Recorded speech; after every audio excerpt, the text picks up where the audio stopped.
ये हिंदी की कहानी जंगल के अनसुलझे रहस्य दर्शाती है। ये एक बहुत ही बड़ा जंगल था और वहीं पड़ोस में एक छोटा सा गांव बसा था। वहां रहने वालों की आबादी बहुत कम थी और वहां के लोगों का जीवन भी बहुत सामान्य था। गांव के लोग जंगल की वनस्पति और जानवरों पर आधारित थे और इसी के चलते वह रोजाना जंगल के अंदर जाया करते थे। दरअसल जंगल जाना तो इन लोगों के लिए आम बात थी। एक बार एक औरत अपने छोटे से बच्चे के साथ जंगल चली जाती है।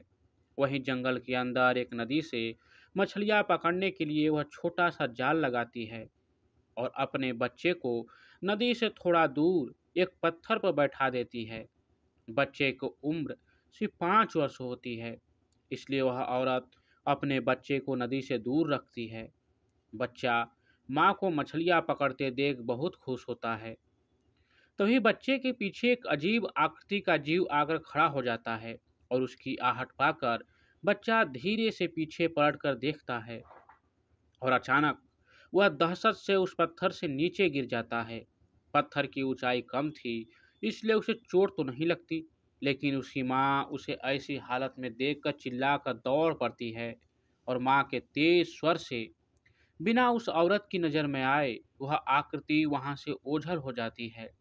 बच्चा अपनी माँ को अपने डर की वजह बताने का प्रयास करता है, लेकिन वह छोटा है, इसलिए माँ को ढंग से समझा नहीं पा रहा था कि उसने क्या देखा। माँ को लगता है कि यह किसी छोटे मोटे जानवर को देखकर घबरा गया होगा, इसलिए वह पानी से अपना जाल समेटकर बच्चे को लेकर वापस गांव के लिए निकल जाती है। और जैसे ही बच्चे के साथ गांव की सीमा में प्रवेश करती है, उसकी नज़र सरकारी छावनी पर पड़ती है और वह उसके पास जाकर वन विभाग के अधिकारी से पूछती है, यहाँ यह छावनी क्यों बनाई गई है। तभी अधिकारी जवाब देते हुए कहते हैं, हमें कुछ जीव वैज्ञानिकों से सूचना मिली है कि इस जंगल में वनमानुष होने के सबूत मिले हैं और उसी को पकड़ने के लिए यह छावनी बनाई गई है। अधिकारी उस औरत को दोबारा इस जंगल के अंदर अकेले न जाने की हिदायत भी देता है। इन दोनों की बातें हो ही रही होती है कि अचानक दो व्यक्ति जंगल से लहूलुहान होकर भागते हुए आते दिखाई देते हैं। लेकिन ताज्जुब की बात तो यह है कि इन दोनों में से एक व्यक्ति का एक हाथ कटा हुआ दिखाई देता है।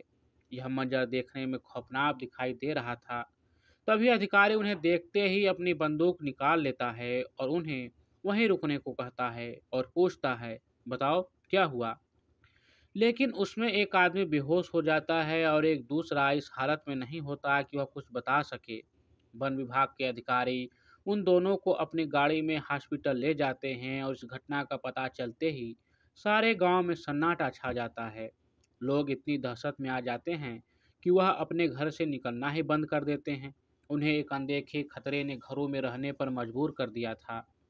और वहां दूसरी तरफ वन विभाग के अधिकारियों के कान खड़े हो जाते हैं और वह कुछ सुरक्षा कर्मियों के साथ जंगल की जांच करने का आदेश दे देते हैं और आदेश मिलते ही 10 लोगों की एक टुकड़ी तैयार की जाती है, जिसे बेहतर हथियारों के साथ जंगल भेजा जाता है और उनकी वर्तमान स्थिति का पता लगाने के लिए उनके जूतों में जीपीएस ट्रैकर भी लगाया जाता है और सभी कमांडो को हेलीकॉप्टर की मदद से जंगल के बीचों बीच उतारा जाता है।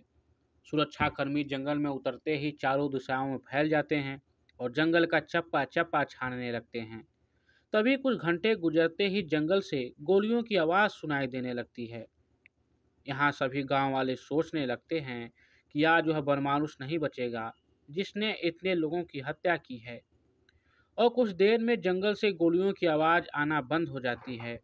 सभी को लगता है सुरक्षा कर्मियों ने अपने काम को अंजाम दे दिया, लेकिन वन विभाग के अधिकारी जंगल में गए सुरक्षा कर्मियों से संपर्क नहीं बना पा रहे थे।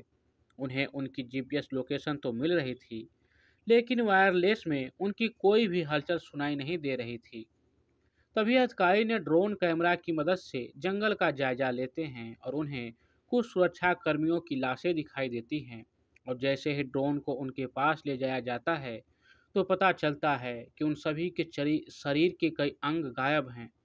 वन विभाग के अधिकारियों का सुरक्षा कर्मियों की ऐसी हालत देख मनोबल टूट जाता है और वह अपनी हार मान लेते हैं। उन्हें समझ में आ जाता है कि इस संकट को रोकना उनके लिए संभव नहीं है और यह बात वह अनुसंधान केंद्र के वैज्ञानिकों तक पहुंचा देते हैं। अनुसंधान केंद्र में एक वैज्ञानिक कई वर्षों से ऐसे जीवों पर शोध कर रहा होता है और वह उन्हें काबू में करने के लिए एक केमिकल बनाने में कामयाब हो जाता है और अपनी टीम के साथ वो जंगल में पहुंच जाता है। वैज्ञानिक जंगल में एक जाल बिछाते हैं और केमिकल से बनी गोलियों से तैयार सिपाही चारों तरफ खड़े हो जाते हैं और कुछ समय बाद जंगल का माहौल बदलने लगता है। बनमानुष की जोरदार आवाज़ से सभी घबरा जाते हैं और अंधाधुंध गोलियां चलाना शुरू कर देते हैं और देखते ही देखते उनकी गोलियां खत्म हो जाती है और अगले ही पल वह बनमानुस इन सभी के सामने आकर खड़ा हो जाता है और मौत का तांडव मचा देता है। लेकिन वैज्ञानिक अपने साथ एक पिस्टल लाया होता है जिसमें उसने केमिकल से बनी बुलेट लोड की थी और जब बनमानुस एक एक करके सभी सिपाहियों को मार रहा होता है तो वैज्ञानिक धीरे से निशाना लगाते हुए बनमानुस के सर में गोली मारता है और कुछ ही सेकंड में बनमानुस जमीन में गिर जाता है। उसका आकार बहुत विशाल होता है।